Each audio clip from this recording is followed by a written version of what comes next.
지금 이 가격에 이 아파트를 사도 괜찮을까요? 안 떨어질까요? 조정이나 하락이 오더라도 버티면은 결국 가격은 오르거든요. 무엇보다 가장 중요한 거는 나하고 내 가족들이 마음 편히 거주할 수 있는 집을 마련하는 게 사실 돈의 문제가 아니라는 거예요.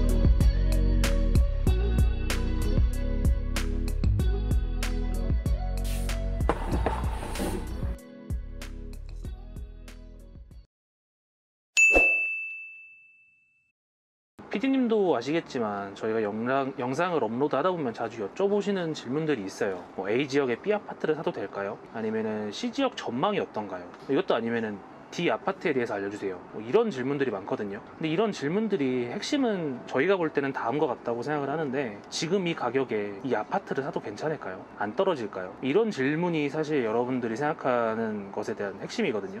그래서 저희 5분 임장이 지역 및 아파트 분석을 주로 하는 채널이긴 한데, 이런 지역이나 아파트를 사도 되냐고 물어보는 질문을 받을 때마다 정말 곤란스럽기는 해요. 왜냐면 이게 사람마다 상황이 다르고 단답형의 대답을 드리는 게 조금 곤란스러운 경우가 있어서, 그래서 이런 질문에 일일이 답변을 달아드리기보다는 앞으로는 이런 인사이트 영상이라 그럴까요? 이런 이제 컨텐츠를 통해서도 여러분하고 소통을 하려고 이렇게 찍게 됐어요.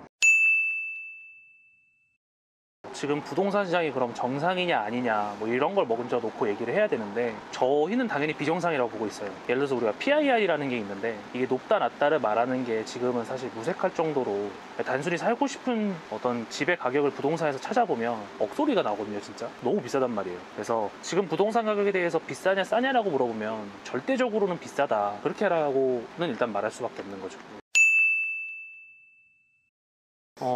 이 질문에 대답을 해드리기 위해서는 먼저 여러분들 본인이 어떤 포지션인지를 알아야 돼요.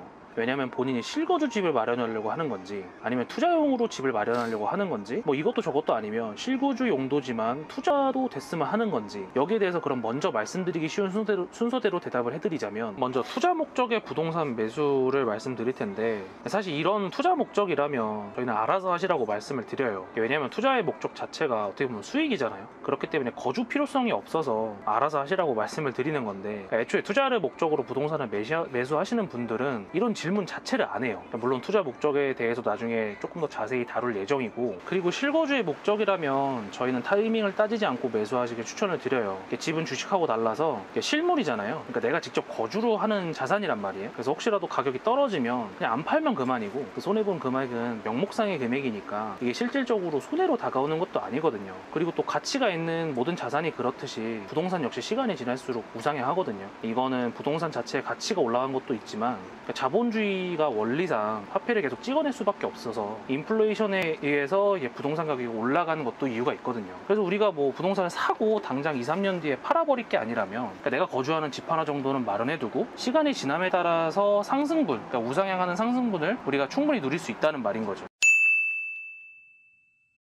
영향이 이건 당연히 있죠. 그래서 이 다음 문제도 사실 전월세 가격의 상승을 저희가 말씀드리고 싶은데, 원인이야 저희가 나중에 조금 더 자세히 다루고 싶은데, 일단 지금 전월세, 특히 전세가 문제인 건 사실이 맞아요. 지금과 같은 이제 특수한 상황이 아니더라도 전세는 원래 언제나 우상향하거든요. 물가보다 조금 더 높은 수준으로 언제나 우상향을 했는데, 전세 가격이 그럼 언제 떨어지냐? 떨어지기도 하잖아요. 떨어지는 원인이 단 하나가 있어요. 이게 폭탄 공급이에요. 근데 지금 수도권에서 우리가 그런 공급이 없잖아요. 폭탄 공급이라고 할 만한 공급이 없어요. 그리고 있다고 해도 그럼 그 공급이 있을 때까지 오른 가격을 어떻게 감당할 거냐, 이게 큰 문제거든요. 그래서 지금의 매매 가격, 예를 들어서 우리가 3억짜리 아파트를 산다고 했을 때 그게 전세가 2억이라면 이게 2, 3년 뒤에는 이 지금 2억인 아파트가 지금의 매매 가격이 3억이 되고 이럴 수가 있다는 말이죠.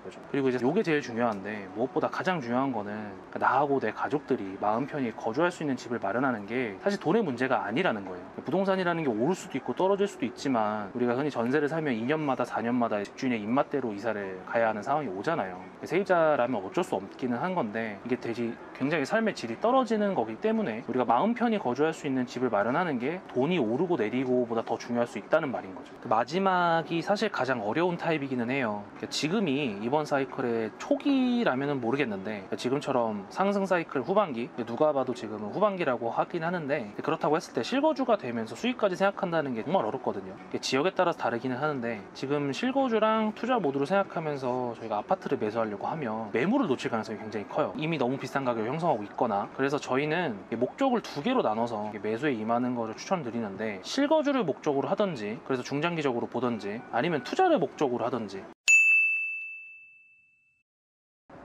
한마디는 좀 어려운데, 사실 길게 하자면 우리의 인생 선배들, 그러니까 부모님들이 어떻게 부동산으로 부를 축적했는지 생각을 해보면 다들 형편이 되는 대로 집을 처음에 사고, 그리고 또 돈을 모아서 더 큰 집으로, 그리고 더 좋은 지역으로 이렇게 천천히 상급지 갈아타기를 하면서 지금의 재산을 마련하셨거든요. 그러니까 하락을 기다리면서 예를 들면 떨어지면 사야지, 이런 생각을 하는 게 진짜 위험하다는 거예요. 이게 사람이 본능적으로 가격이 오를 때 사고 떨어질 때 팔잖아요. 그래서 하락이 오면 진짜로 사기가 어려워요. 지금 다들 하락이 오면 산다 말을 하지만 진짜 쉽지가 않거든요. 그래서 적어도 실거주의 목적이라면 그게 언제든 집을 사고 조정이나 하락이 오더라도 버티면은 결국 가격은 오르거든요. 그러니까 하락을 기다리면서 현금을 쌓아두는 거야말로 저희는 투기에 가깝다고 보고 있고, 투자자분들은 알아서 하시고, 실거주 목적이신 분들은 하루빨리 내 집 마련에 나서시라고 저희는 그렇게 말씀드리고 싶어요.